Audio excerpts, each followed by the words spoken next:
Hello guys, andito po tayo sa Kasabi Kalsada guys. Andito yung Robinson. Kita-kita naman natin ito guys. Andito guys. Oh, dumadaan na yung nagtitinda na. Dami siyang dala. Hello! Dumadaan at arurot pa pag tumakbo mga. Bilis naman.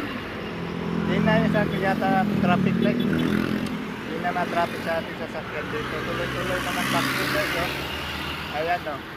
Mayroon itong aking followers na sabi niya congressman daw ma-traffic dito. Yung mawala ng traffic. Ayan.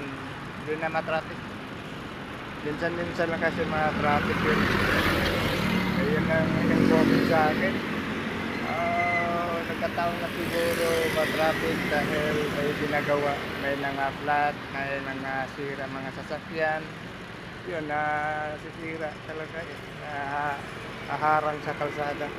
Ayan, mga traffic talaga. Ngayon, wala naman traffic, tuloy-tuloy naman biyahe guys. Wala namang problema sa ano. Mayroon pa nga dyan, no? McDo guys yun. Pwede ka kumakain dito kung gusto mong gutom ka na. Ayun to guys.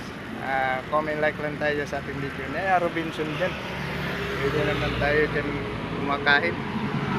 Hello! Kamusta sa lahat dyan? Thank you. Sagutin ko na yung mga lahat ng mga comment ninyo. Comment lang tayo. Nag-aantay ako.